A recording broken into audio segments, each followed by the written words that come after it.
Yun. Dali. Ako po mag-connect. Ako nag-connect, sir.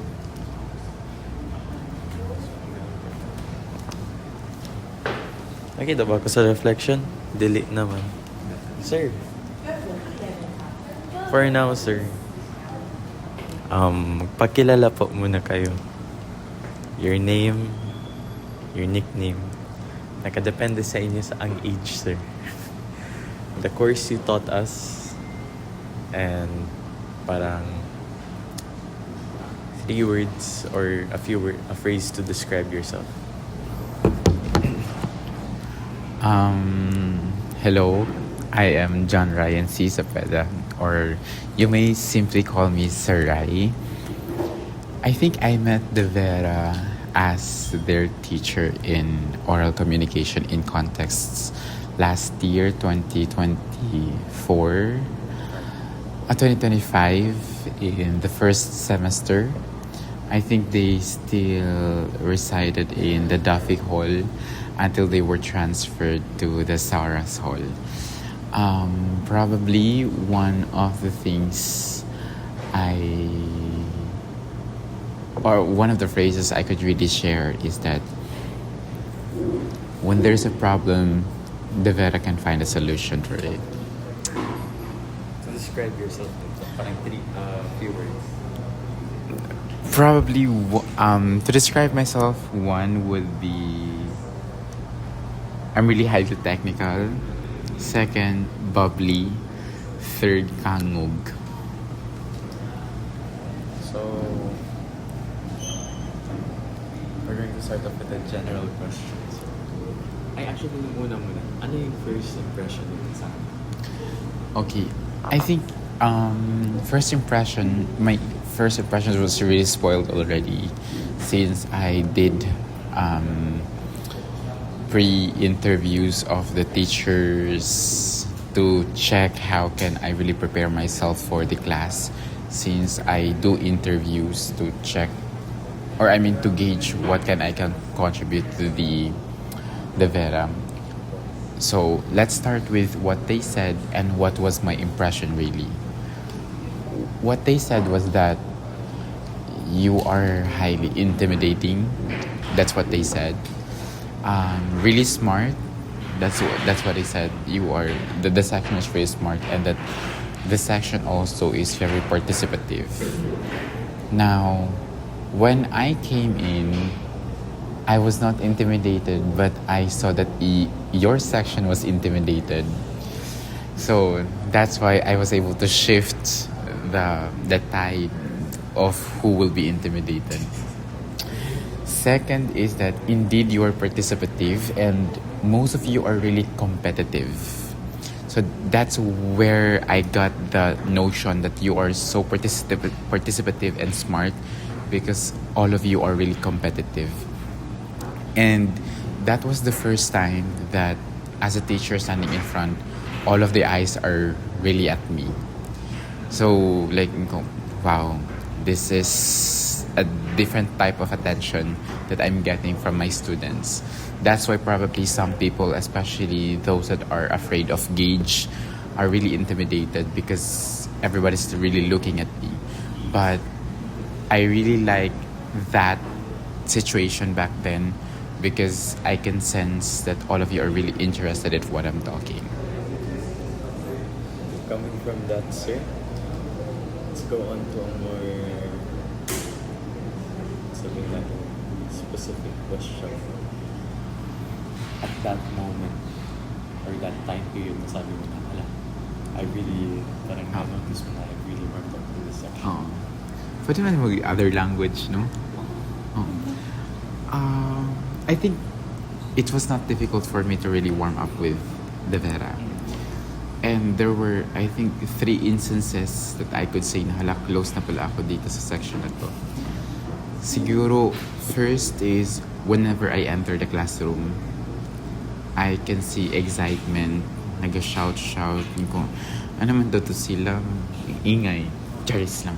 Pero I thought it was maingay, pero that was the moment I really noticed. Ko, nakaka-warm up pala talaga sa heart na excited sila pumapasok ako. And at the same time din, kapag may quiz, kapag may performance, ayaw nyo din sa akin. So, gets ko lang yun.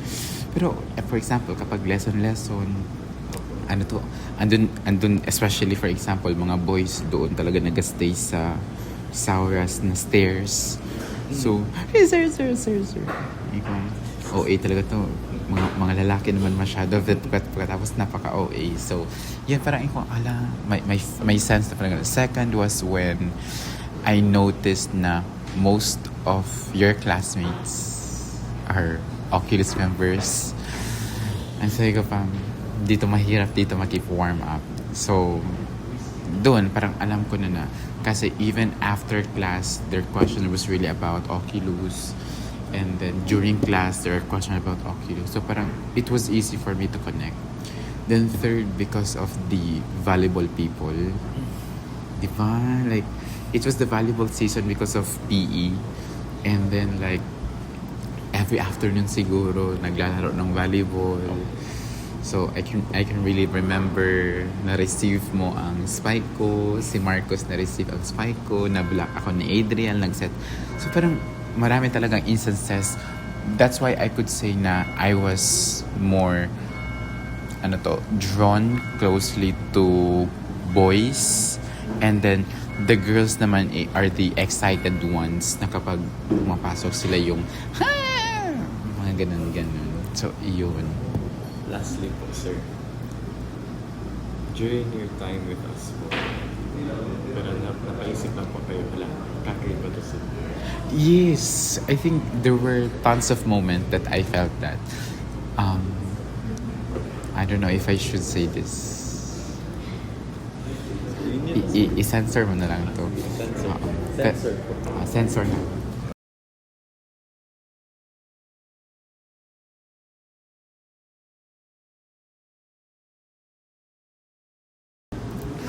So, there were tons of moments talaga na... Censor na po. Ito na ang answer.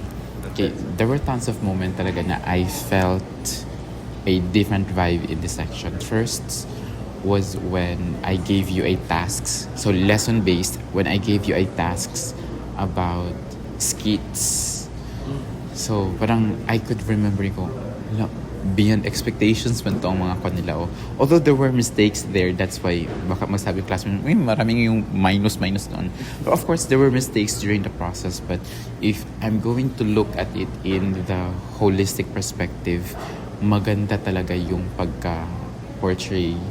Especially the action, the script, and even with the content talaga, how each of the lessons for oral communication were really met. Second naman is after class. So dito, not related sa lesson. I really like na even if after class, you are still very warm to your teachers. Like, I could really sense the warm. Like, it was, I think, my first time na may nag-a-appear after class. Yung, ano daw to sila? May kasama ka sa table. Oo, may kasama sa table. At pagkatapos, sinasamahan pa talaga akong mag-walk. So, I think it was really different because the connection I sensed during that time was really warm. That's why, that was during when you were grade 11.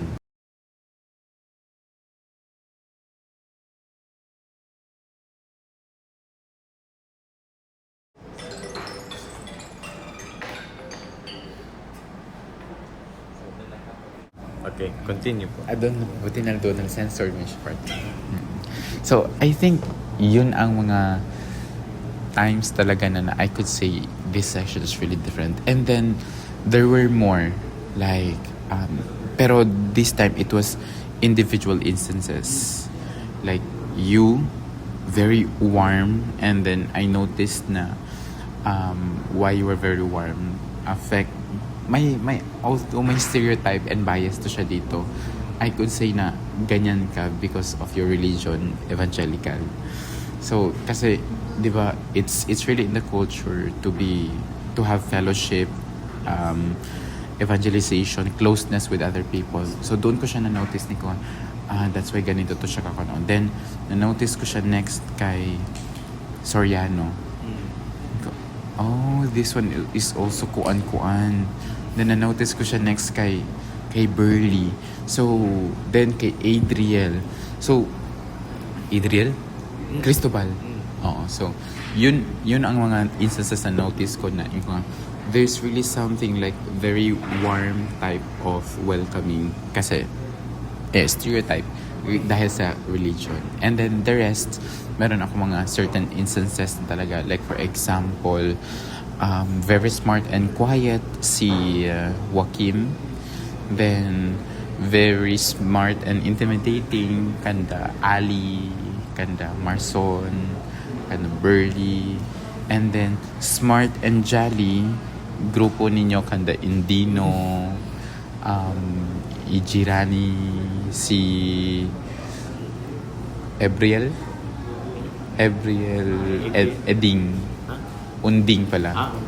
Unding, and the rest of the boys. And like, I really like the connection of the boys especially. Kasi like, you are really together as one. Yeah. Okay, sir, to close it off po, sir, word of the day, your message to the Vera, and then, like, ito, unique to the teachers, pero parang a question you have for us na you wouldn't mind later baka ipasend ko sila by 8 p.m. sa GC po ang answers natin. Okay. Word of the day. Sige. Let me think of a good word.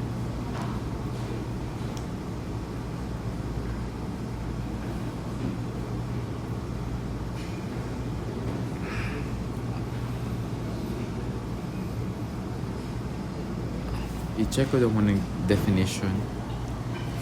Kasi parang sure ako na this is you, pero not ako sure if tama ba yung pagka-remember ko. Oh, tama na. Okay. The word of the day is ephemeral. Okay, it means it lasts for a very short time because that was only the time we spent together. It was very short time. Ephemeral. Then my message to the Vera, hello. Continue on being yourself, and I know this section has really a lot of potential, and even if you will be apart with each other, I really believe that because of your connection, because of your bond, you can still be with each other even after how many years. And always remember the lessons, the bonds that you had with your teachers and with each other, and continue on being an inspiration to each other. Always remember na of all I know, you have the potential to become what you dreamt of. So continue on fighting the Veror. Question po sa amin, sir. Question. Can we parang personal to us po? Send kami lahat ng answers later. Wait.